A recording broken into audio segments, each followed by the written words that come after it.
Este vídeo forma parte de un curso completo de economía, por lo tanto vamos a situarnos dentro del programa. En el módulo 1 vimos un panorama general de la economía, para pasar después al módulo 2, donde vimos su medición resumida de esa economía a través del sistema de cuentas nacionales, el PIB, el cuadro macroeconómico, etc. También nos detuvimos en el vídeo pasado en la función de consumo. En este vídeo actual nos vamos a ocupar de la distribución de la renta, aspecto que, como se sabe, no está reflejado dentro del PIB. Por lo tanto, le vamos a dedicar una atención especial. Este tema sobre la distribución de la renta se ha enfocado a veces como un asunto de la llamada economía normativa, puesto que quedan implicados los juicios de valor sobre equidad, sobre justicia, sobre eficiencia. Es cierto que el tema se halla bajo las coordenadas de dos posibles debates o conflictos. Por una parte, el económico, con el debate entre eficiencia y equidad, la vieja colisión entre la igualdad total y el mantenimiento de los incentivos económicos. Y por otra parte el político e ideológico que subyace tras confrontar las políticas redistributivas con la justicia social e incluso con la libertad. En todo caso, hay consenso en que una distribución de la renta muy desigual resulta perniciosa para el funcionamiento de la economía en su conjunto, incluso con independencia de otras consideraciones de justicia o de tipo ético. Hay un dato muy interesante para destacar la relevancia del tema de la distribución de la renta y los análisis de la desigualdad.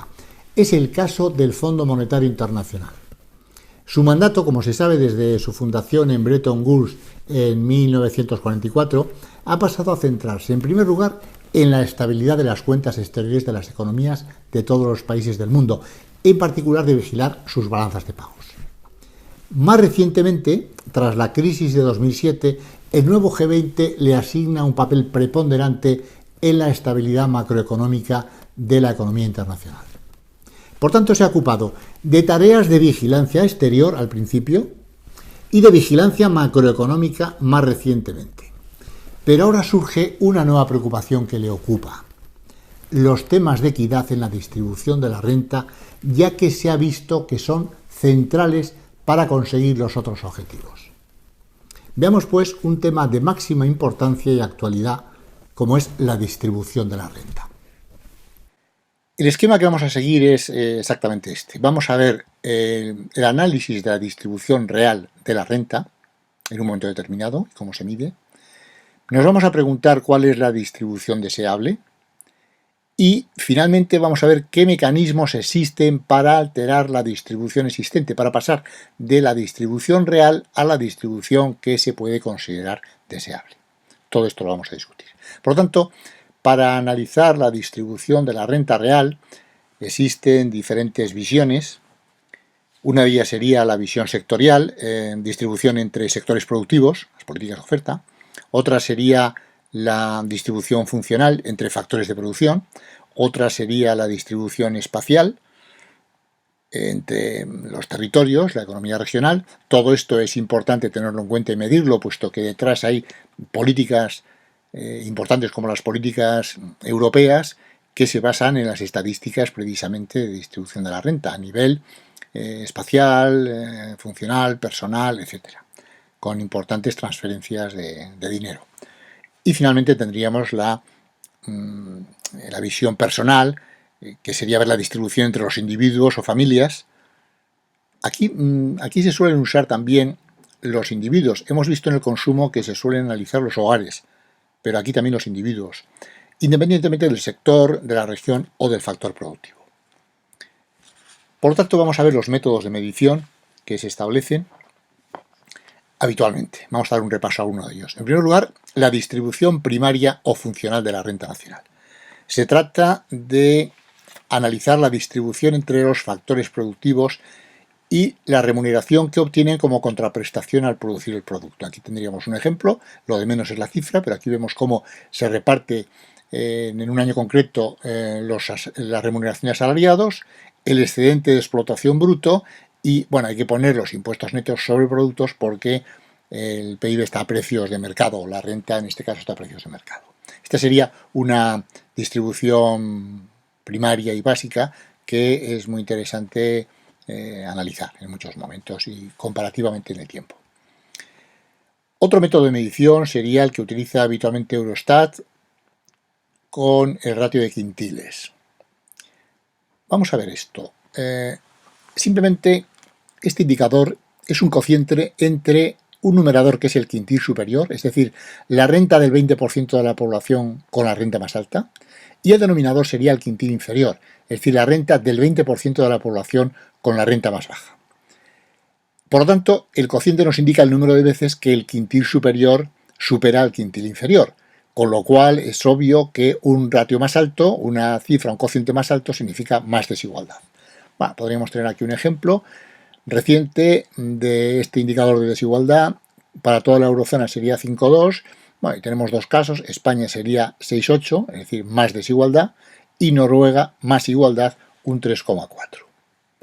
También se pueden utilizar diferentes indicadores de pobreza. Sobre este tema hay una gran confusión, puesto que existen muchos indicadores diferentes, no se utilizan muy adecuadamente por parte de los medios de comunicación, los políticos.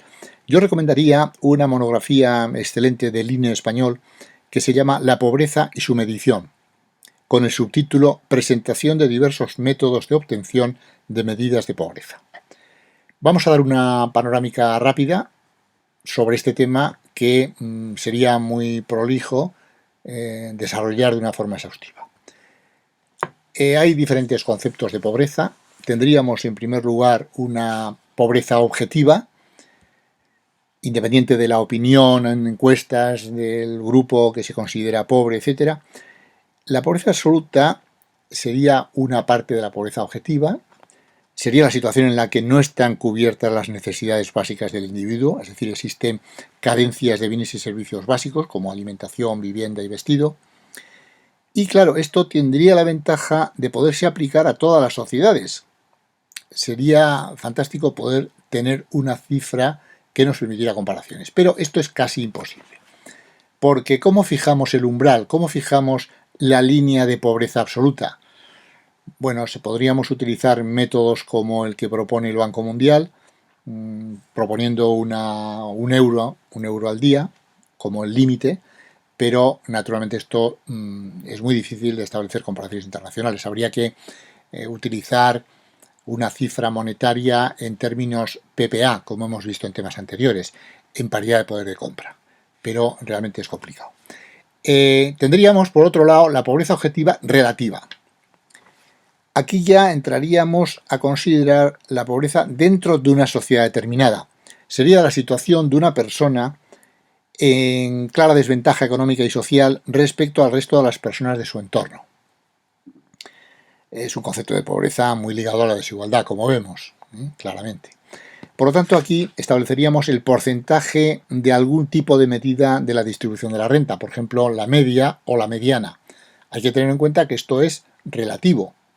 Dependerá de la sociedad en la que estemos hablando. No será lo mismo en Nigeria que en Alemania, por ejemplo. Bueno, este sería otro de los conceptos de pobreza. Aparte de que luego podemos subdividir indicadores de pobreza infantil y pobreza, bueno, de muchos tipos, ¿no? Pasemos a la pobreza subjetiva, que sería simplemente la opinión de los propios individuos o hogares sobre su propia situación a través de una encuesta. Y finalmente ponemos ahí un vector que sería la privación multidimensional, también llamada pobreza carencial.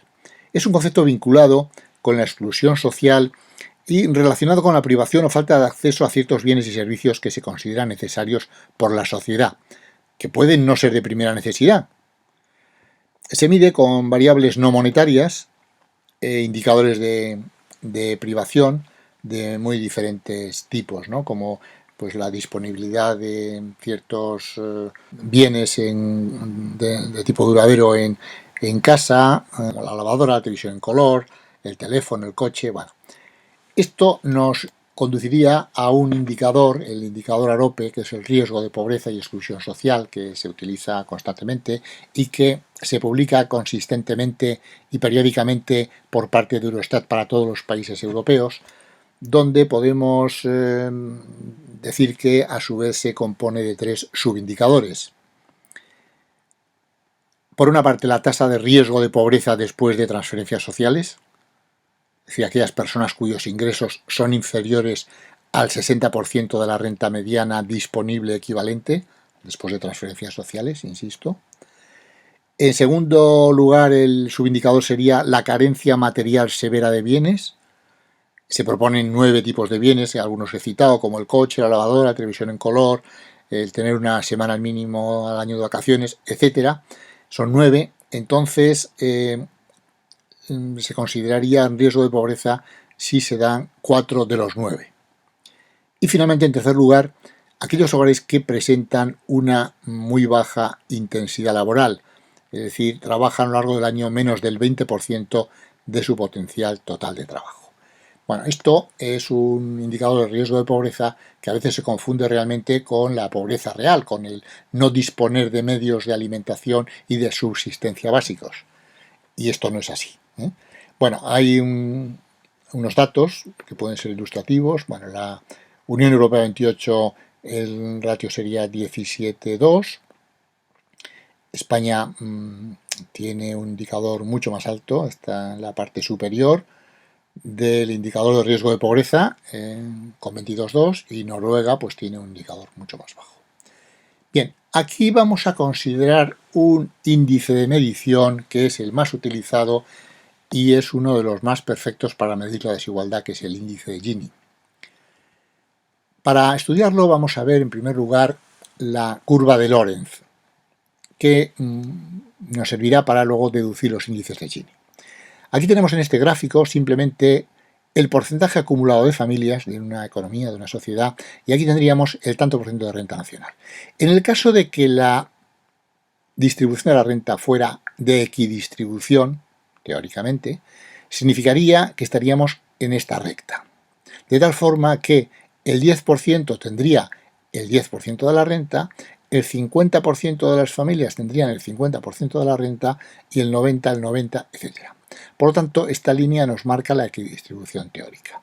Se observa la realidad, la distribución obtenida, y naturalmente se aleja más o menos de esta línea, de esta recta de distribución teórica.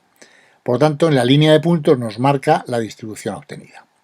A partir de aquí es muy fácil deducir la curva, a partir de la curva de Lorenz, el coeficiente de Gini, puesto que el coeficiente de Gini simplemente es el cociente del área A, del área este interior, respecto a el área B, que viene marcado ahí en el gráfico. De tal forma que un 0 significaría perfecta igualdad y un 1 perfecta desigualdad o concentración de la renta. Esto sería el coeficiente de Gini. Para pasar al índice de Gini es muy sencillo. El índice de Gini es igual al coeficiente por 100. Por lo tanto, esto es bastante sencillo. Bueno, aquí tenemos ejemplos numéricos. La eurozona tendría un 30,9. España tiene más desigualdad, 34,7. Y Noruega, de nuevo, tiene solo 23,5. Hasta ahora hemos visto ya el análisis de la distribución real de la renta y los métodos más habituales para el análisis de esa distribución. Pasemos a otro punto. ¿Cuál es la distribución deseable? Es decir, ¿quién decide cuál es la distribución que una economía prefiere en un momento determinado? Bueno, aquí entramos en aspectos puramente normativos que implican juicios de valor sobre el concepto de la igualdad y la justicia y pueden entrar en colisión con el compromiso entre la eficiencia y la equidad, el viejo conflicto entre igualdad total y el mantenimiento de los incentivos económicos. Lo cierto es que en un sistema actual, en nuestras sociedades, son los sistemas democráticos los que van decidiendo en cada momento, a través de los mecanismos de elecciones, de preferencias del público y de los políticos, van decidiendo en cada momento la distribución deseable. Hay momentos en la historia reciente que se ha descuidado los aspectos más dedicados a la mejora en la distribución de la renta.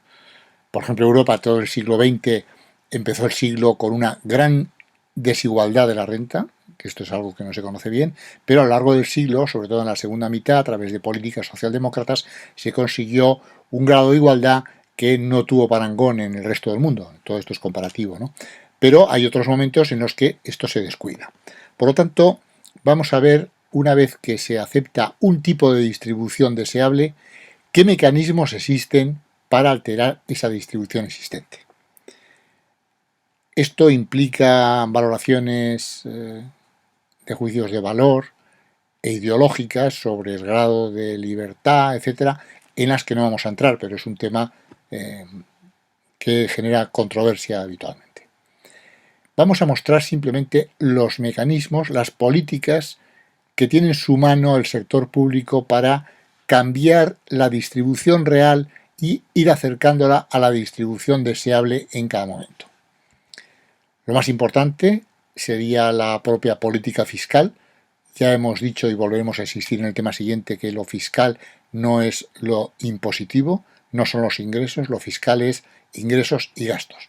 Por lo tanto, tenemos toda la política presupuestaria que sirve para modificar la distribución de la renta en un momento determinado. Tendríamos otro conjunto, otro bloque importante de intervenciones directas en el mercado.